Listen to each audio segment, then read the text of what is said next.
Welcome back to the Reading and Writing Podcast. My guest today is Harini Nagendra, author of the new novel, The Bangalore Detectives Club. Mystery writer Connie Berry wrote about the novel. The richness of the setting, the finely woven plot, fascinating characters, and lots of period details add up to a series opener that will keep readers wanting more. This one is a winner. Harini, welcome to the podcast. Thank you so much, Jeff. It's a real pleasure to be here. Absolutely. Well, if someone listening hasn't yet heard about your debut novel, The Bangalore Detectives Club, how would you describe the novel? It's a historical crime novel set in 1920s Bangalore with a lot of a period feel, but it's definitely it's not a grim novel. However, it's closer to a cozy in feel, but it's very much set in the past and set in a time that was a colonial time where India was getting ready for independence, but didn't really know it. The British were on their way out, but they didn't really know it. So it's a time of great change. Well, I'm curious, do you remember the original idea or impetus that led you to write the Bangalore Detectives Club? Yes. So in my day job as an ecologist, I do a lot of research on the history of the city, the ecological history of the city. And that's something I started in 2006. And I was looking at maps and old archives. So maybe I had my head full of that. But the main character, who's this 19-year-old young woman, Kaveri, who's the amateur detective, one of the main protagonists, she sort of popped into my head in sometime early 2007 and said, write about me. And so I don't know if it was the fact that I was already thinking of the past and there was all these fascinating asides that had nothing to do with the ecology of the city, but were really bringing the past to life to me. So perhaps it was that. Perhaps it was that I listened to so many stories of strong women in my family, like my mother's grandmother, my husband's aunt, who's now 96, who went swimming in a sari. I opened with this scene of Kaveri, my protagonist, swimming in a sari, and that's inspired by my husband's aunt, who used to do this. And so all of these things coming together in my mind, maybe it was that, but somewhere I was definitely very much in the setting. But Kaveri actually popped into my head one day and said, write about me. Well, I know, as you said, that you're an ecologist, and I know you're a professor of sustainability in Bangalore. Had you written fiction before this, or had you read crime novels or detective novels? What kind of like prompted you to make the leap from your day job as an ecologist to writing this novel set in the 1920s? So I always used to write and fiction, a lot of it when I was young, entered the little children's writing competitions. During my PhD, I used to write occasionally short stories for kids in local newspapers. When I was in Indiana University, I took some writing classes and I wrote a couple of short stories which got published in online magazines. But it's been a long time since I haven't written fiction. I write a lot of nonfiction, not just academic, but popular for books and newspaper columns. And so I'd really stepped away from fiction writing, but it is my first love. It's something that I did so much of as a child. It was something I wanted to go back to one day. And I've always read mysteries. I love the Golden Age. I've read all the famous women Golden Age novelists, Agatha Christie, obviously, but also Dorothy Sayers, Neil Marsh, the whole gamut of people. I love the Miss Silvers, Patricia Wentworth novels. So I think it was natural for me to want to do something of that kind. But it was a learning journey. It took me 14 years to get the first book done. The second book I've got done, the draft is in now, and it took me just a year. But the first book took me 14 years because writing a mystery is obviously not easy. It's not like writing a short story, right? You have to have the whole plot figured out, and the beginning has to match the end, and it has to be coherent. So that was something I rewrote the plot about 3 or 4 times. Well, can you tell me about that? 14 years, that's a long time to keep working on a novel. Did you, you said you rewrote it 3 times. Were you working on the plot and the mystery? Yes. So I wanted to write a mystery novel, and I wanted it to be a crime novel, but I wasn't comfortable with having a murder in there. And so that was the first sort of mental block I think I had to get through to make sure that there was a murder embedded in there.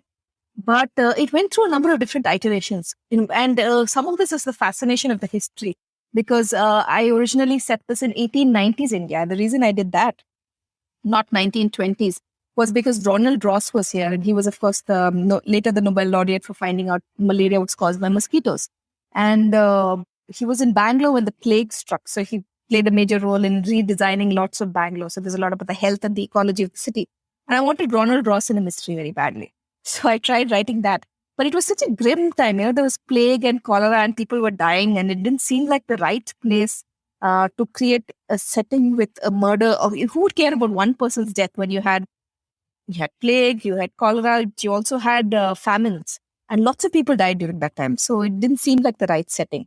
So I moved it to the 1920s. And then I had a different plot because I was also very inspired. Another part of my work with ecology is on maps and old maps with Survey of India, these mappers who went and did these very, very interesting things. So one plot was all about, what happened to somebody who was doing Survey of India mapping and got pulled into intrigue. But again, the murder and the mystery element wasn't that strong. So I rewrote it multiple times, and then I ended up with this plot. And then when the version that went into my editors, the version that they actually took for the book had the same characters, but the plot was somewhat different. The murderer was different. The person who got murdered was different.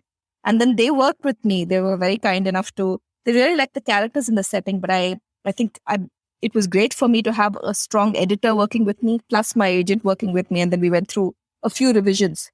So to get a sense of how to write this plot.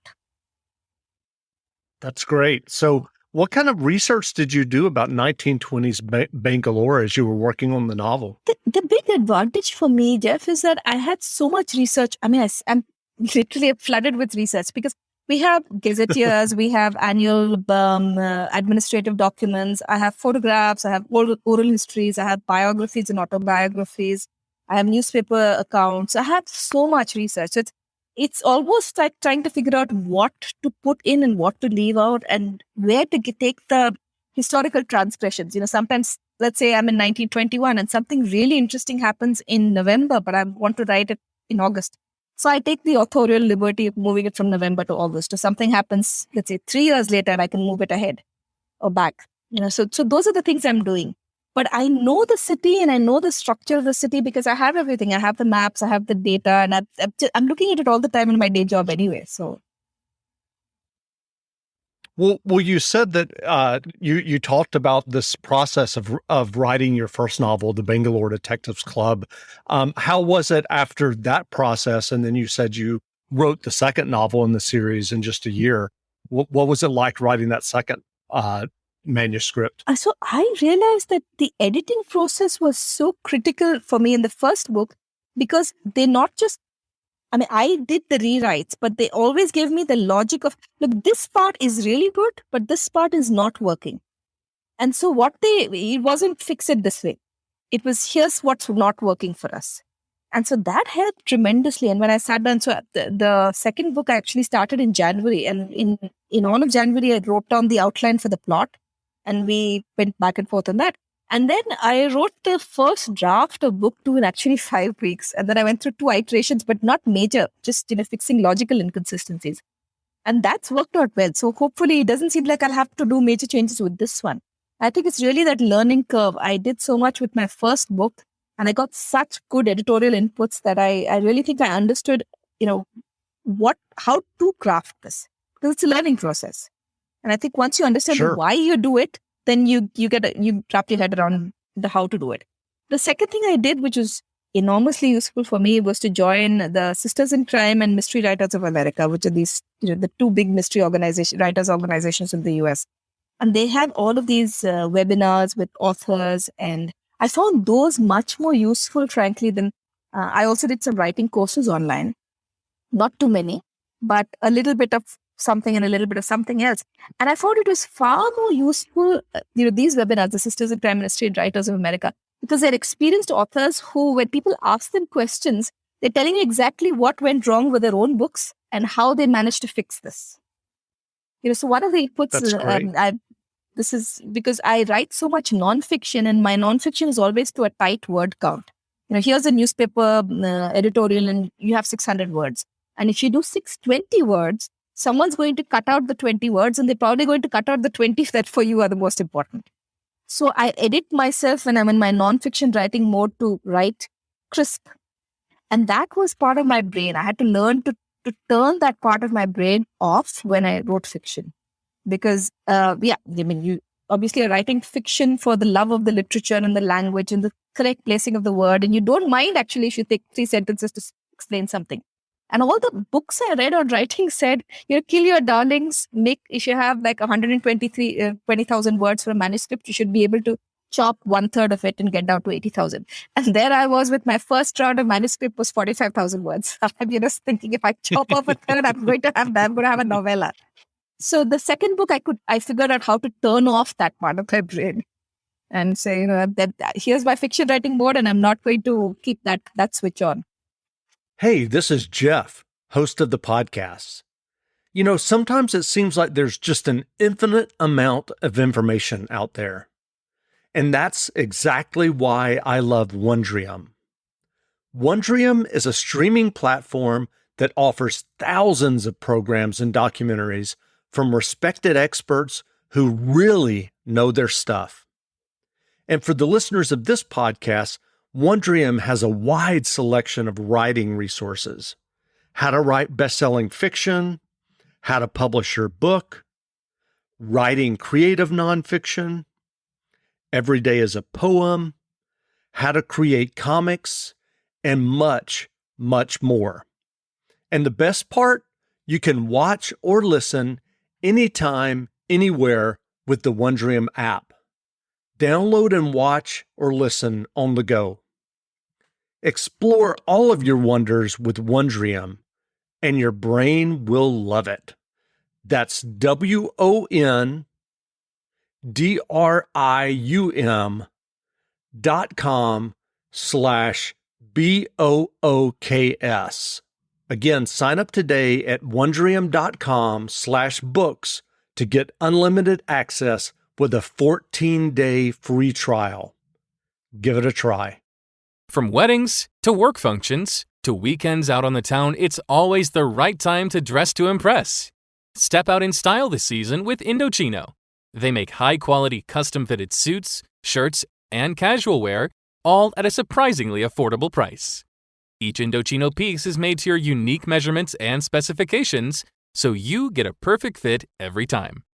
You can even customize every single detail of your suit, from the lapel of your jacket all the way down to the hem finish of your pants. Creating a suit that fits you and your style has never been easier. And the best part is that Indochino suits start from just $4.29. Dress to impress this season with Indochino. Right now, get $50 off any purchase of $3.99 or more by using promo code IMPRESS at Indochino.com.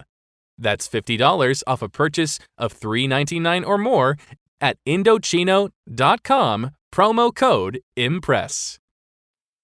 That's great. Well, as we've said, your debut novel, The Bangalore Detectives Club, is out, and as you just described, you've written the second novel in the series. Are you hoping to write more about your detective? I am indeed, because she's fascinating. So I could go on for a long time.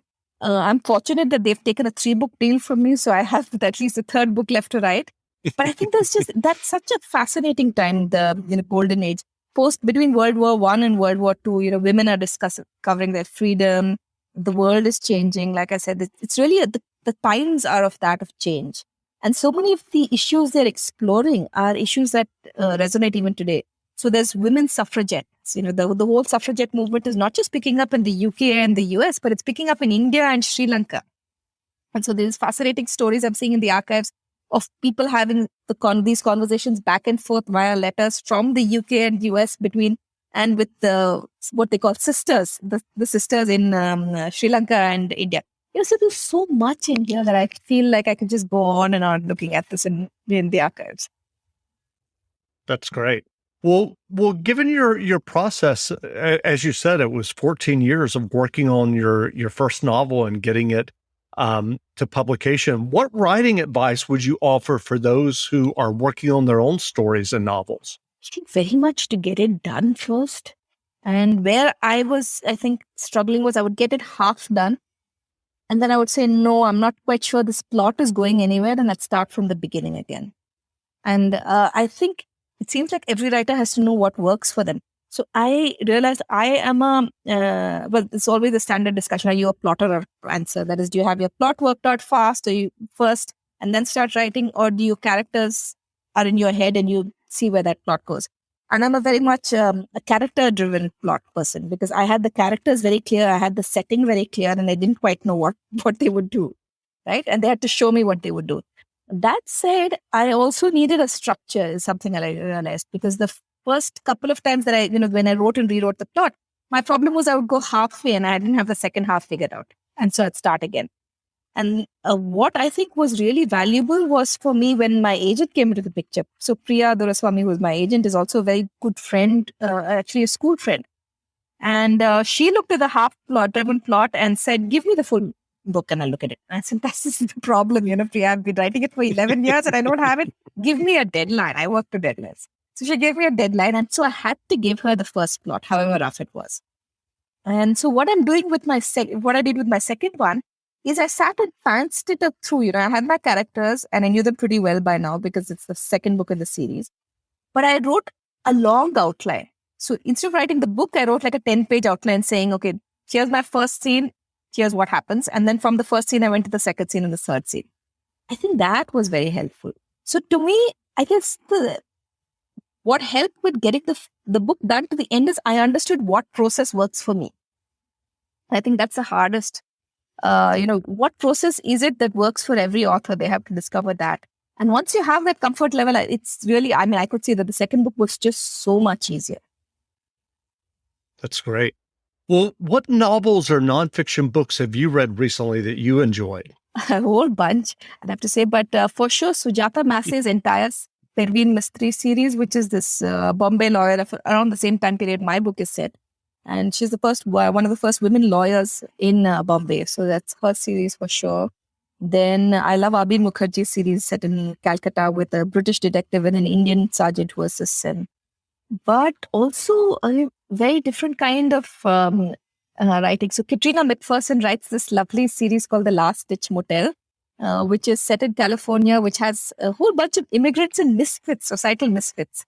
And in that sense, it sort of reminds me of my book because there's a whole bunch of people who don't otherwise belong in society because they're people that society doesn't treat them well because they don't understand where they're coming from.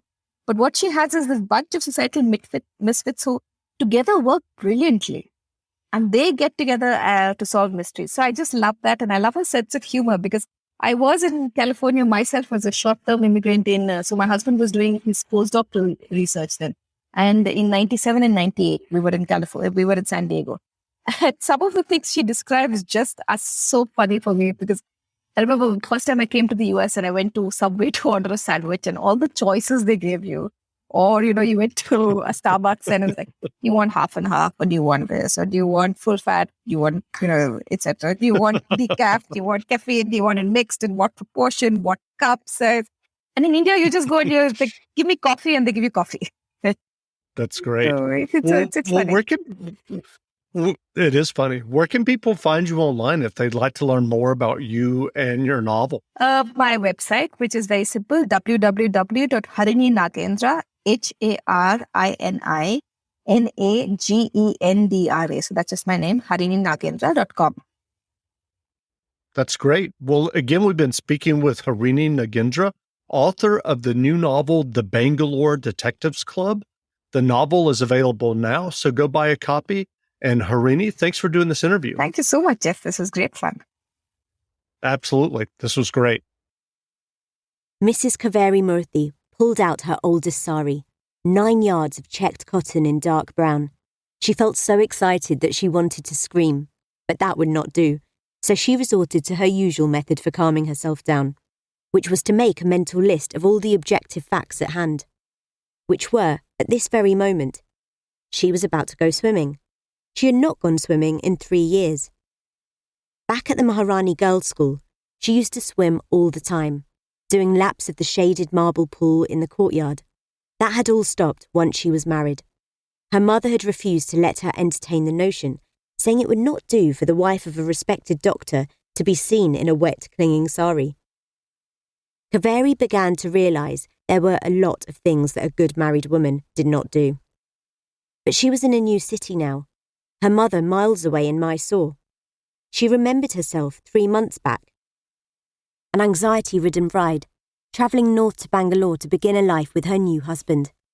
She had bitten her nails in the carriage and worried that he would find her too tall. Their formal marriage ceremony had taken place 3 years earlier. A loud explosion of a ceremony with drums and gongs which had left her with tinnitus. But this would be the first time she could call him husband in the true sense of the word. To be able to pad barefoot into the kitchen, still wearing her housecoat, and say, "Good morning, husband." Her husband, Dr. Rama Murthy, Ramu to his friends and family. Her first day in Bangalore, she had been unable to rest and did not fancy sitting in silence with her new mother-in-law. Nervously drinking cardamom tea and praying she wouldn't accidentally let out a burp or say the wrong thing. Leaving her unpacked bags at the house, she had visited the hospital where Ramu worked and encountered kind, ample-bosomed Mrs. Reddy, the wife of another doctor, who had taken her under her wing and told her about the swimming pool at the Century Club. They had been standing in the shaded veranda of the hospital, fanning themselves. "What I would give for a dip in a pool," Kaveri had sighed. "Do you swim?" Mrs. Reddy had turned towards Kaveri, her penciled eyebrows raised. "Oh, I used to. My home..." She paused. "My parents' home in Mysore used to have a large open well. My father gave us swimming lessons in it. He used to say that I must have been a water sprite in an earlier life. I used to float in the well for hours when I was a little girl. My dear, I also swam when I was young. Our male servants kept guard around the pond when we went for a swim, keeping their backs to us. Brandishing large bamboo lattis, they would swat away anyone who came too close." At the Maharani Girls' School, the Maharani, the Queen, gave us access to the palace swimming pool. She strongly believed in the importance of exercise for young women. Kaveri's face lit up as she remembered those days when she swam and studied and did whatever she pleased, unhindered by rules about married women knowing their proper place. That seemed to give Mrs. Reddy an idea. "My daughter goes for a swim each Sunday at the Century Club with the Iyengar girls," she said. The Iyengar girls were the daughters of another well-respected doctor in town. "In the morning, from 7 to 8, the pool is reserved exclusively for the use of women." "Really?" This all sounded very modern and avant-garde to Kaveri, who was only 19, and the daughter of a conservative family. "Of course," Mrs. Reddy said. "You're in cosmopolitan Bangalore now, and we're in the 1920s, not some provincial backwater of centuries past. You must ask your husband to bring you next Sunday and join us." Next Sunday was here, and Kaveri was humming, albeit under her breath, as she removed her bangles, earrings, and chain and carefully deposited them in a golden silk pouch. She took hold of her long, black braided hair and fastened it in a knot on her head. Then, grabbing the delicate pleats of fabric in each hand, she hiked her sari up past her ankles, tucking the ends between her legs and tying them into a knot under her petticoat. Catching sight of herself in the long mirror, she giggled. This style reminded her of the advertisement for Oriental harem pants she had seen in a glossy English magazine called Vogue, one of the souvenirs Ramu had brought home from London after his medical studies. She normally wore an 8-yard sari in the modern fashion, wound around her lower body, pleats fanning out from her waist, but that would never do for swimming. She gave herself one last look in the mirror and left the room. Outside the house, Ramu, waiting for his wife, was also humming to himself.